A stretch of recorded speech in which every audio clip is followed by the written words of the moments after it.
talking about absorption of nutrients. Okay, and they can be macronutrients such as fats, carbohydrates, proteins, or it can be essential micronutrients such as vitamins and trace minerals, and also water and electrolytes. Absorption of water and electrolytes is important as well. So let's talk about malabsorption. Let's talk about some of the clinical manifestations. Some of the clinical manifestations can be non-specific, so you can see them in other conditions. But patients that have malabsorption may have diarrhea. They can have weight loss. They can have symptoms of a deficiency, a nutrient deficiency, depending on what they are malabsorbing. They can develop muscle wasting if they are malabsorbing protein. And they can develop edema. Why would patients develop edema if they malabsorb protein? Okay, so there's no intravascular protein, and so the narcotic pressure is going to go down, and so it's going to change the forces that forces on the level of the capillaries, starting forces. They can develop anemia if they malabsorb iron, if they malabsorb vitamin B12. They have fatigue related to that. They can develop bleeding abnormalities if they are malabsorbing vitamin K because of its importance to clotting.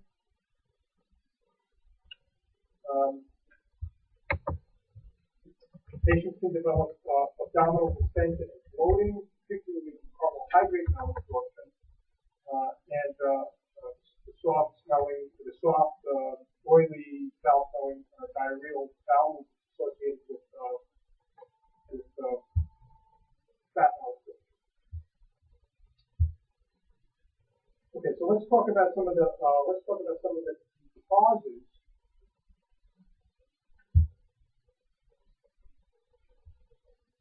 Let's talk about some of the causes of malabsorption. And if you look at Figure 4.7, they divide the causes of malabsorption up into a couple of areas. Problems with digestion or problems with absorption. Okay, so you see that digestion has both a mechanical and chemical component because of gastric muscle and gastric acid, and then it has an enzymatic component related to the secretion of pancreatic enzymes. And then you can have a problem with malabsorption that's related to a problem with absorption, either the surface area of the bowel itself or some other process. So let's talk about some of the specific diseases that can cause this. So in terms of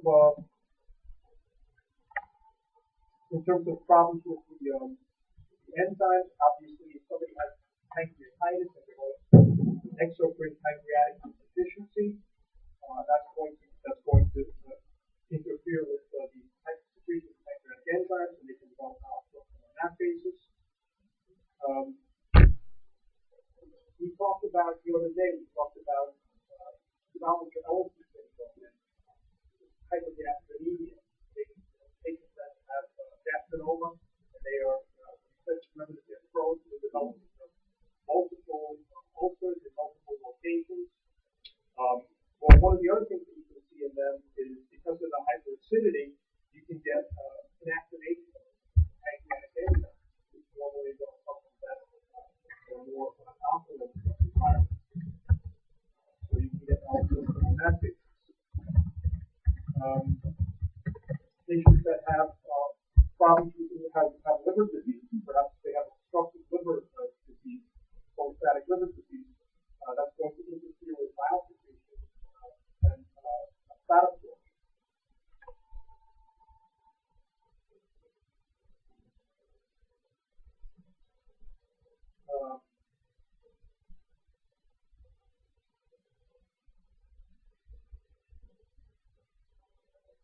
Lactase deficiency, responsible for lactose intolerance, is then the brush water enzyme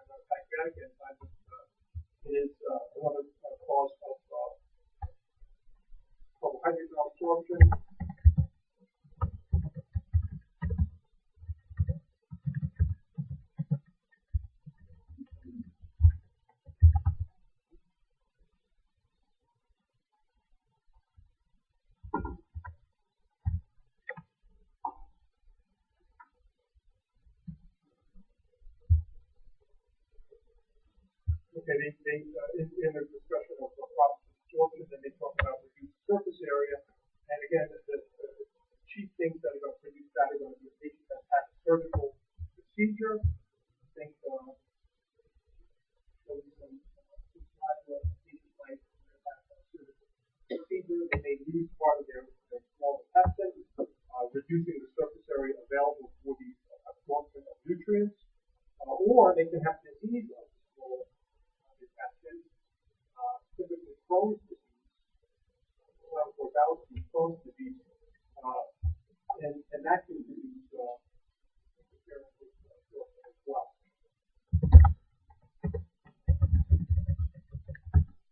Okay, so let's take a look at the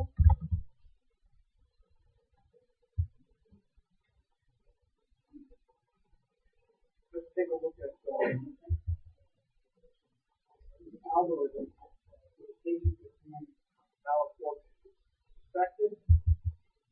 We talked about, again, you would suspect malabsorption in a patient who says that the signs and symptoms could be non-specific, but we talked about some of the things that might tip you off.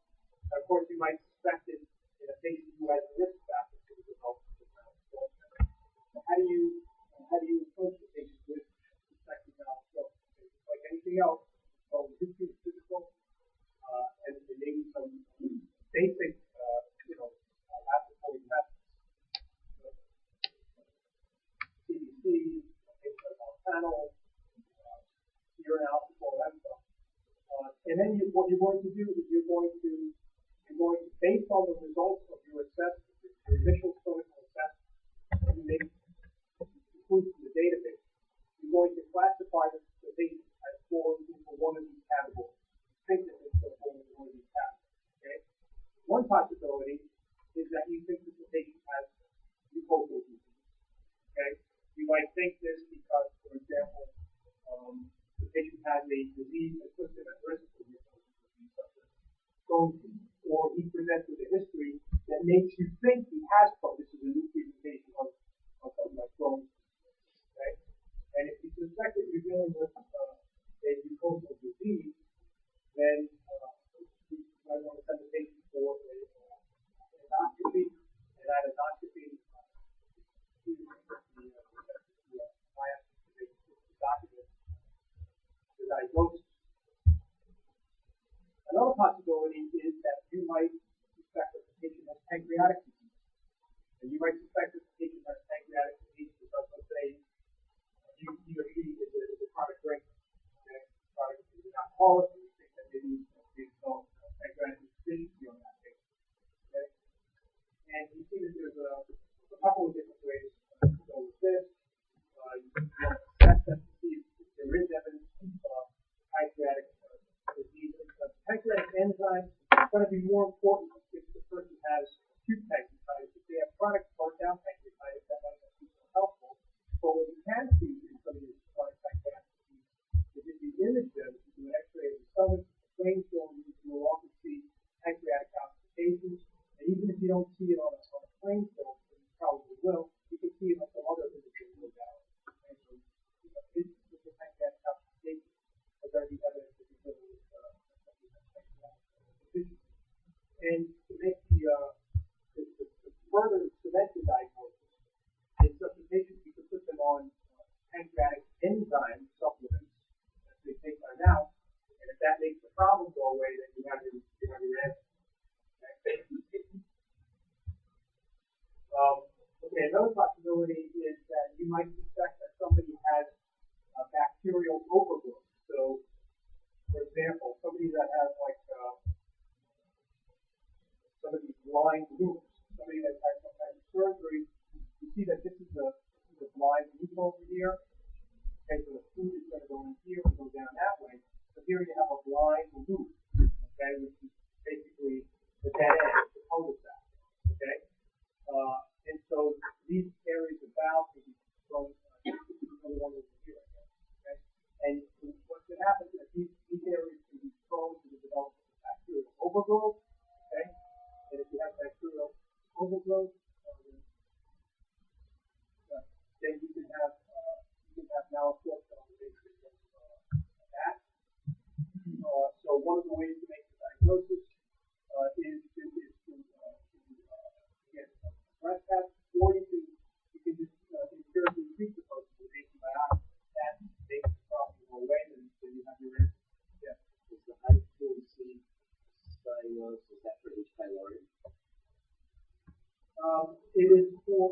It's not specifically for H. pylori, because what we're looking for are products of basically fermentation, bacteria working on substrate, okay, turning it over. And then the last possibility is that you have a patient, and after you've done that, you've obtained the database, you don't know what they have. I don't know what they have. I don't suspect pancreatic disease. I don't suspect mucosal disease. I don't suspect bacterial overgrowth. Okay? And in these patients, without any etiologic clues, then the suggestion is that you obtain a quantitative fecal fat. Okay? We'll talk about that in a while. A quantitative fecal fat. If that's normal, then that suggests that there's no fat malabsorption. Then the recommendation is that you switch algorithms, and you just work the patient up for chronic diarrhea as opposed to malabsorption. In other words, this patient doesn't have malabsorption, okay? So now you're going to just work them up for chronic diarrhea. If they do have an abnormal quantitative fecal fat, then the recommendation is that you do a dilute test. If that's normal, then it suggests that you're dealing with pancreatic disease. You're going to focus on, you're going to enter this one with the algorithm. If it's abnormal, it suggests that you're dealing with mucosal disease. So you're going to go down this line. Okay?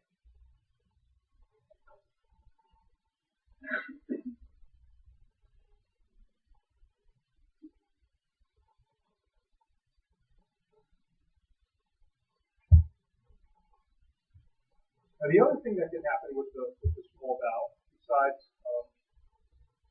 malabsorption, is, of course, they can develop obstruction of the small bowel. And if you have a patient that presents with signs or symptoms of obstruction, so, for example,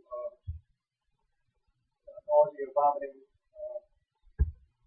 distension, one of the things you're going to have to distinguish it from is an ileus.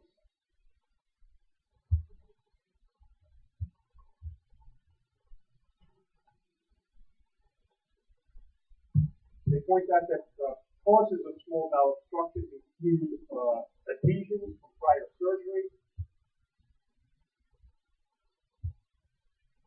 but they give you a list of other things that can do it as well. They talk about the small bowel tumors, which are, as I've already said, they're relatively rare, but we have talked about some diseases that are associated with the development of, for example, familial intestinal polyposis. They can have extrinsic compression on the lumen of the small bowel that causes obstruction. You can have obstruction from inflammatory bowel disease, or Crohn's disease. I think we have some x-rays, pictures of x-rays later on to show you that you can actually get marked narrowing of the lumen in patients with Crohn's disease. And gallstone ileus. Gallstone ileus, which we're going to talk about later on. Gallstone can obstruct the small bowel. We'll talk about how that happens later on.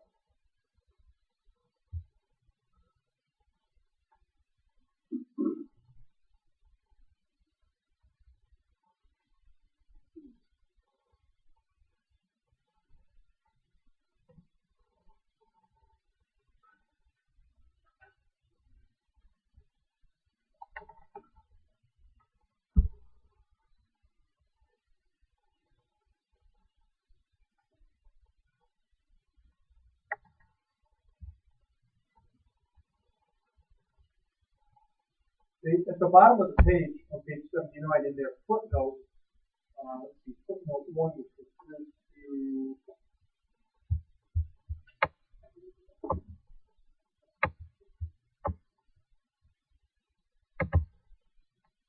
okay, they're talking about problems with absorption, and they list the last entity that they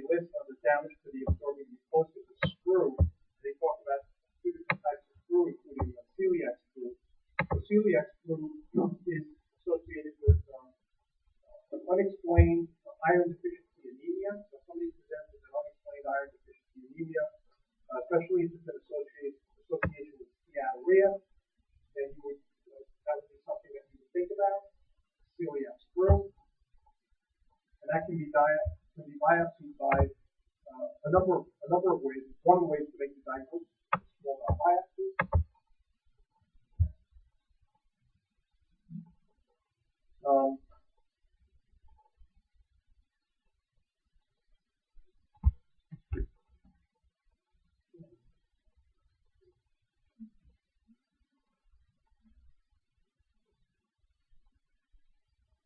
All right. Any questions about any of that before we talk about the large bowel?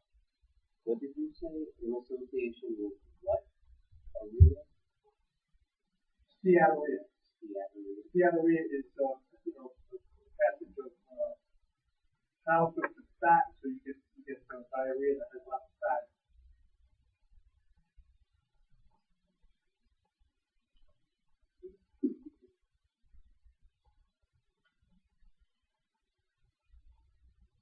Okay, so with the large bowel, colon, again, they do what they do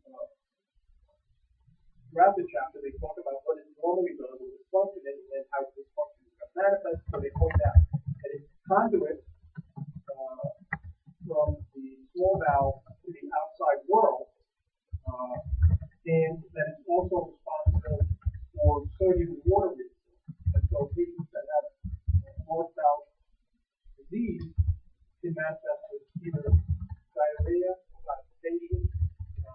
Again, they can have problems with ileus and obstruction as well. Obviously, although we haven't mentioned this, the book doesn't talk about it. Other things that can affect any portion of the bowel include, obviously, perforation. The things that, just so you know, in order for people to have pain related to intestinal disease, what kind of processes cause pain? The patient will appreciate in the intestine. Well, okay, and why did you say pathologic peristalsis? Okay, so obstruction is associated with pain, right? What else? Distension is again going to be related to obstruction. Okay, so distension, obstruction, that's one. What's that? Yeah, perforation perforation is a subdivision of something else. It's actually inflammation. So inflammation can cause pain, which is why it also gives you pain. When you take it to an extreme, you get perforation. But a lot of the pain that you get with perforation is related to the spillage of content into the perineum. Okay? So obstruction, inflammation, and there's one other thing that causes bowel pain. Say it again? Ischemia. Ischemia is the third thing. All right? So those are the things that cause pain in the bowel.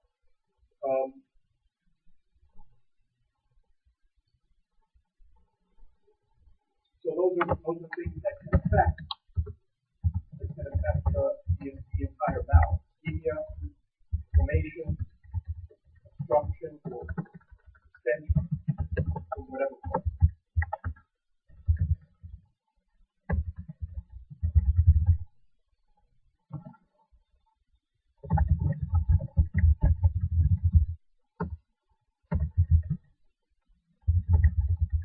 Okay, so this is an algorithm that's going to give you an approach to the patient. And what we're going to do is I'll leave this up there while we talk about a number of entities.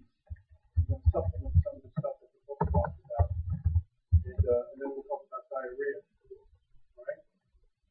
So the first disease that we're talking about is Hirschsprung's disease. And Hirschsprung's disease is a disease, the pathophysiology of which involves a partially absent Meissner's and Forbach processes. So the Meissner's is the submucosal process here. Remember the bowel has its own nervous system. Okay, it's got a couple of different layers. The mucosal plexus is, I think this is the outline. So they have a partially absent plexus. And as a result of that, you get the dilatation of the bowel proximal to the denervated area of the colon. So it's also known by the moniker aganglionic megacolon, which describes basically the pathophysiology. So you have an area of denervation. Proximal to that, you get distension because you don't have any peristaltic that's a denervated area. And the book points out that the treatment is surgical. Most commonly, the lesion is anal. It can extend proximally, and skip lesions almost never occur. Yeah.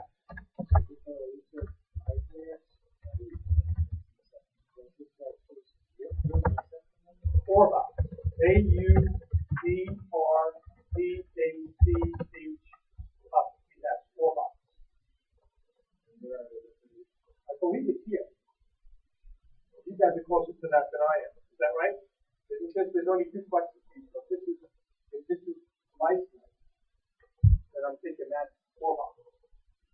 Okay.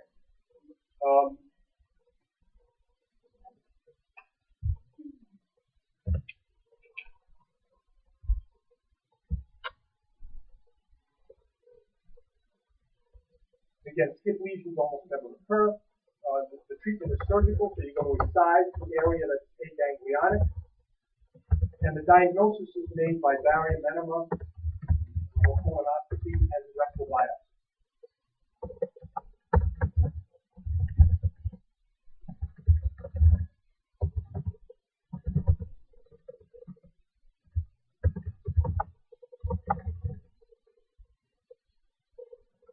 They point out that it's usually incident in the pediatric population. Okay. This normally presents.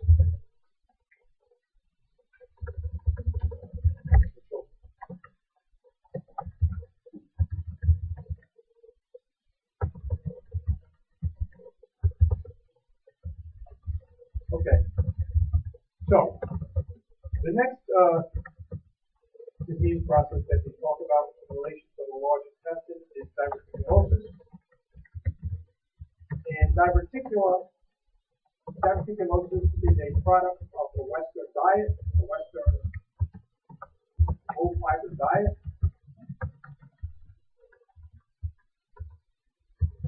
And they point out that the pathophysiology involves excessive squeezing, leading to the production of diverticula. Typically developed in the descending colon.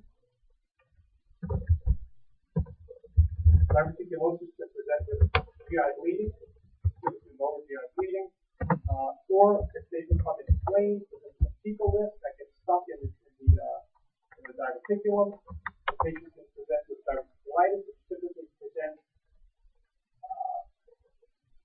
as if it were left lower quadrant appendicitis.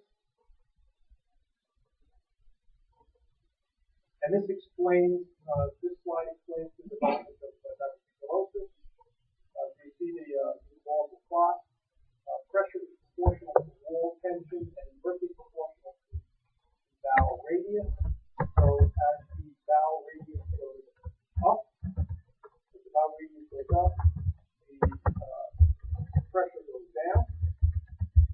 So as you have a bowel that's basically, it should be dealing with nice big juicy stools if you're eating a good diet, but instead it's dealing with these little, goat turds or whatever.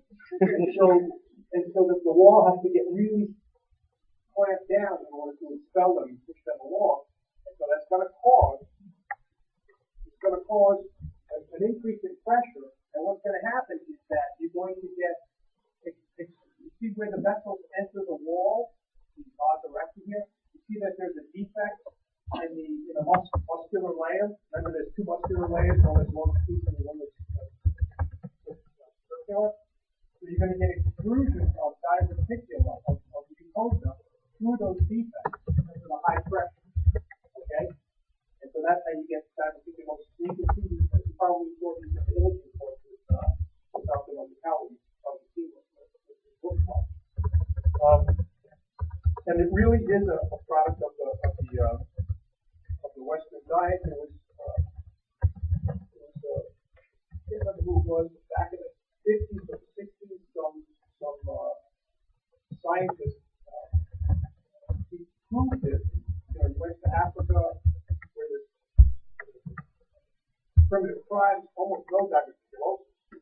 And then what he did is he collected a bunch of samples, and he weighed the average bowel movement of the one of these tribal bushmen and compared it to the Western bowel movement. Huge differences in weight.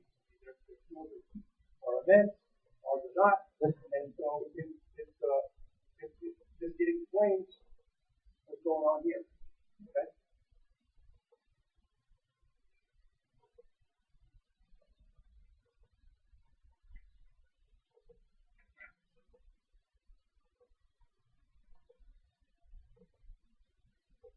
They talk about the last thing they talk about on that page is possible development of fistulae between the colon and the bladder.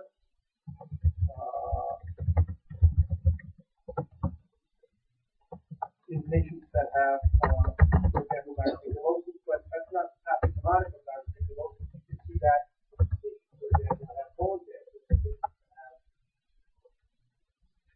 inflammatory bowel disease, or a number of other conditions.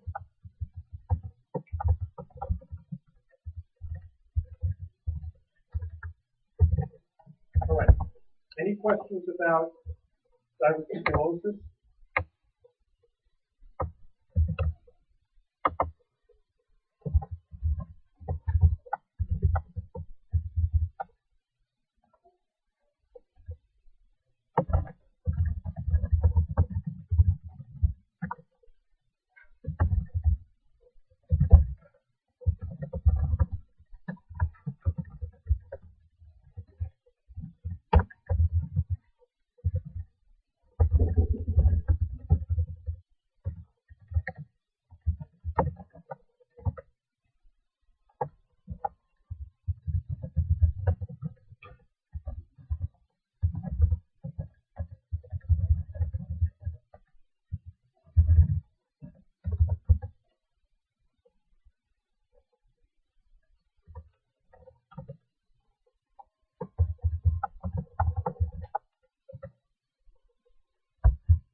Feeling something versus diarrhea. Diarrhea.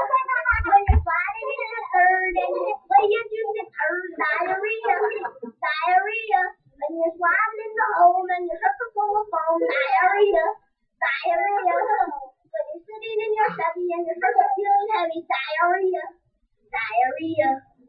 Honey, where'd you learn that song? Well, somewhere at camp. Ah, that was money well spent. When you're sliding in the first and you're feeling something versus diarrhea. Diarrhea. Okay, so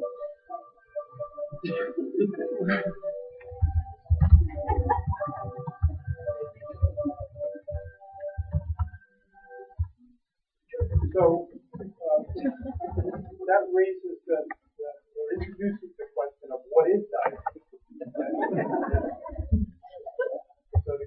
has some good answers. Well, what is that? If you had to define it, what is it?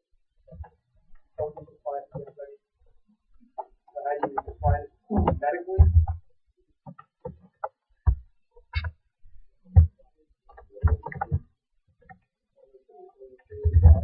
What's that?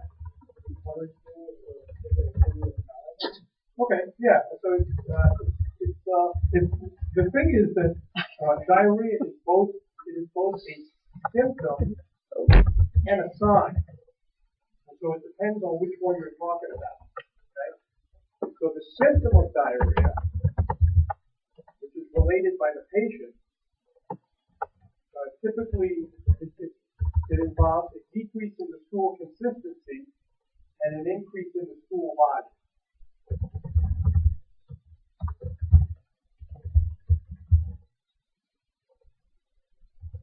And the sign of diarrhea is defined as a stool weight greater than 200 grams in 24 hours.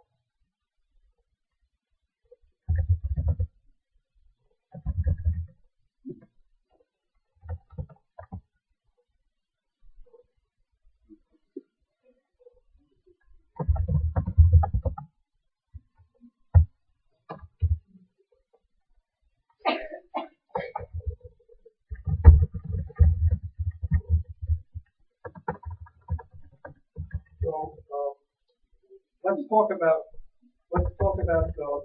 the approach to diarrhea, and we'll talk about acute diarrhea, chronic diarrhea,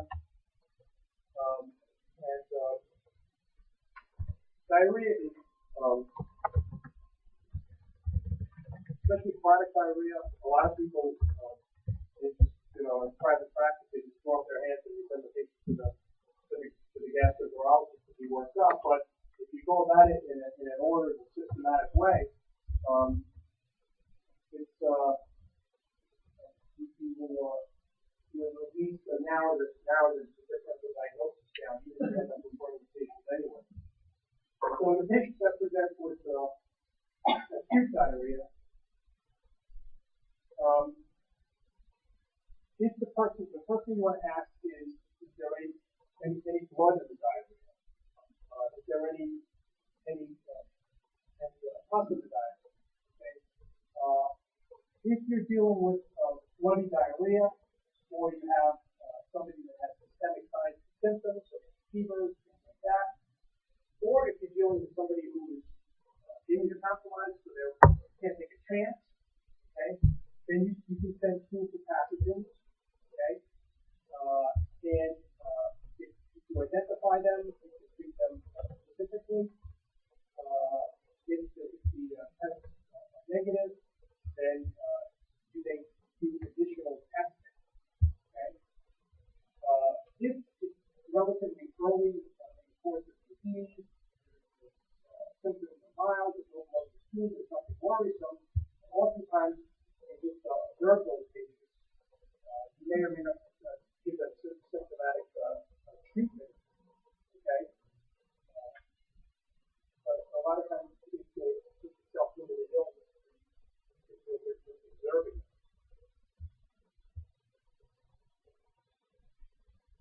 Now, the approach to chronic diarrhea is going to be a little bit different. Again, it's going to be based on your assessment after doing the history, physical, and doing some basic laboratory tests. Again, you have to ask yourself the question when you're dealing with chronic diarrhea: am I dealing just with chronic diarrhea, or is it fast malabsorption? Good question. No. Again, if you're dealing with malabsorption, you're going to need to the other algorithm that we talked about before.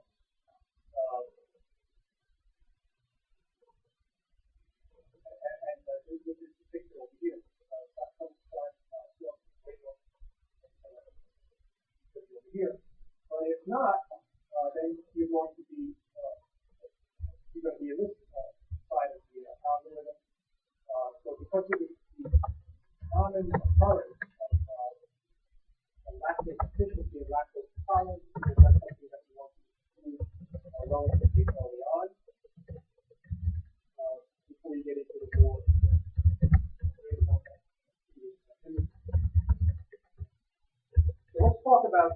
talk about the different types of diarrhea and how to try and narrow down the diagnosis by categories. So if you look at figure 4.8 at the bottom of page 80.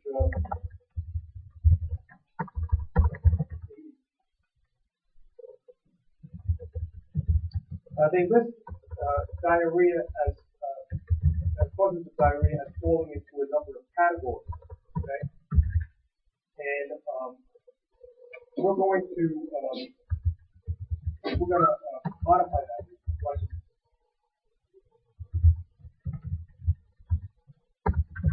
We have already talked. One of the things that they don't mention there, which we mentioned already, is exudate type. Am I dealing with an inflammatory diarrhea? Is there blood in the stool, or there's fecal leukocytes? Okay, they don't mention that here. We're going to go ahead and mention inflammatory exudated diarrhea, inflammatory diarrhea. And if the answer is yes, if you're dealing with something like that, then you're going to be thinking about bacterial causes of diarrhea, so Campylobacter, Shigella, Salmonella, Yersinia, enterohemorrhagic, E. coli, inflammatory bowel disease, there's a Crohn's disease, and ulcerative colitis that produce exudated type diarrhea. It could be infectious or it could be inflammatory related to inflammatory bowel disease. That's one type of diarrhea. Another type of diarrhea, again, it's not mentioned in their chart, but we're going to add it. Is diarrhea secondary to organ motility.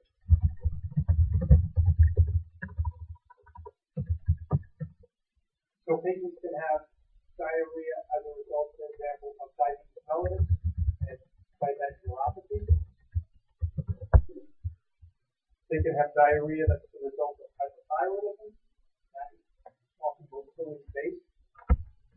If they have collagen vascular disease, so for example, progressive systemic sclerosis, remember we said that can affect the esophagus, can affect the rest of the bowel as well. So collagen vascular disease can be associated with diarrhea as a result of organ motility. Irritable bowel syndrome, that is a component of organ motility, and there's a form of irritable bowel syndrome that's associated with diarrhea. And then we mentioned, I think we mentioned it, when we talked about the erythromycins in microbiology, erythromycin, one of the things it's used for is to get in, for example, to get gastroparesis. It can be used for some reason to stimulate gastric motility. So it does that to the whole bowel, so it can cause diarrhea, at least partly on the basis of organ motility. So those are things that can cause diarrhea as a result of organ motility. So we talked about two categories so far. We'll talk about exudative diarrhea and organ motility diarrhea. Now we're going to focus on two of the things. Don't worry about absorption, because if we're dealing with absorption, malabsorption, we're talking about malabsorption. That's a different story. But the other two things that they talk about are secretory diarrhea and osmotic diarrhea. So let's talk about osmotic diarrhea first. And that's depicted in the center of that panel, increased luminal osmolarity. And they give us an example of that lactose intolerance.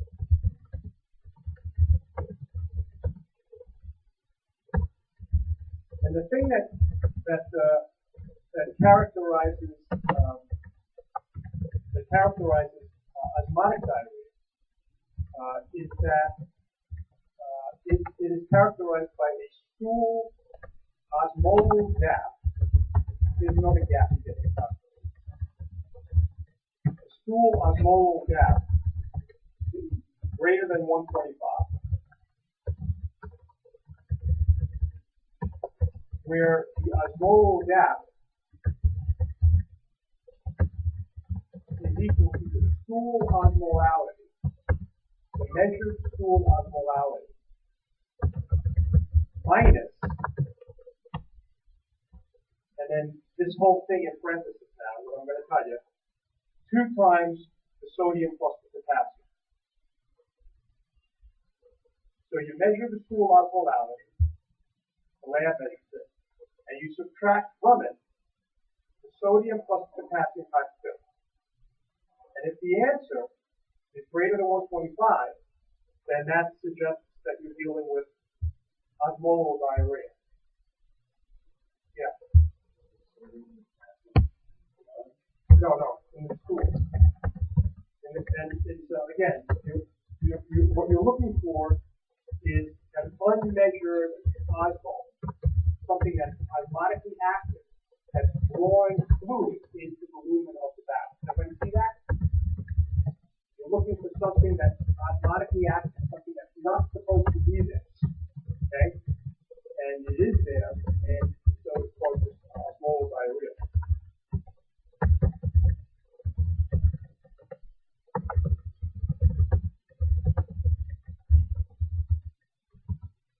Other things that cause osmotic diarrhea, besides lactate deficiency,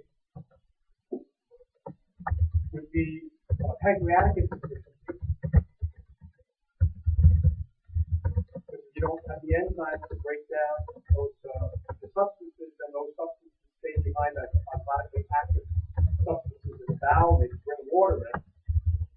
Bacterial overgrowth can also cause osmotic diarrhea. And then when we give the patient things like lactulose and sorbitol, which are unabsorbable sugar, we're giving it to them to give them diarrhea on purpose. So the administration of things like lactulose and sorbitol will cause osmotic diarrhea.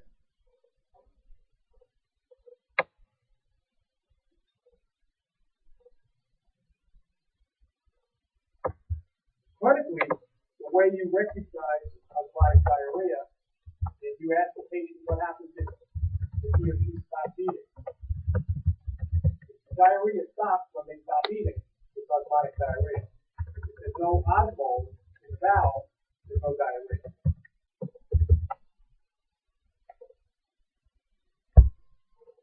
Of course, people can get dehydrated if they're having diarrhea and not eating, so they can stop eating and drinking. But you can do that in the hospital.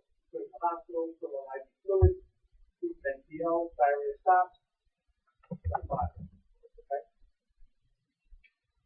The other type of diarrhea that the book talks about is secretory diarrhea.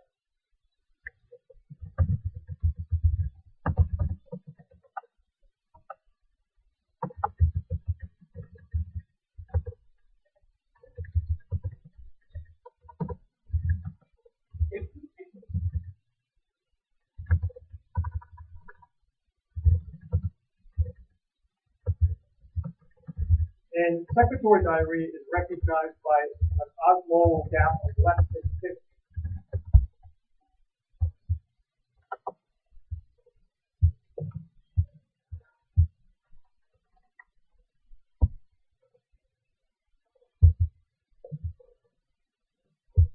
So some of the things that cause that, they list in the book, infection and the VIP-oma. The VIP-oma results in increased intestinal and pancreatic secretion. Other things that can cause secretory diarrhea are viral infections, cholera,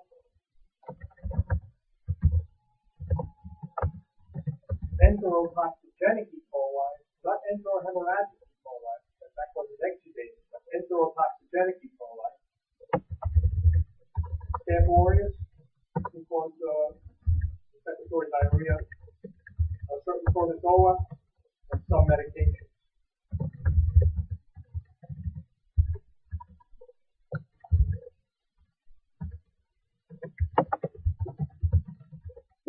Now again, if you want to approach the patient and ask yourself, am I dealing with an exudative diarrhea? Because that's going to be something that is going to be particularly worrisome. You want to make sure you're dealing with that right away.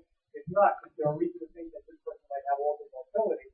And if not, I'm dealing with either secretory or osmotic. Figure out what it is. Depending on what it is, it narrows down the list of the differential diagnosis. Okay, so think about it physiologically, pathophysiologically, it's easier than a random approach.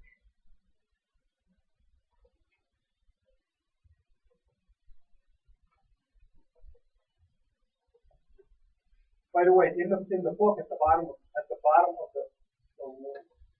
left-hand column on page 80, they do talk about VIP illness. So you can elaborate on VIP illness that are referenced in figure 4A.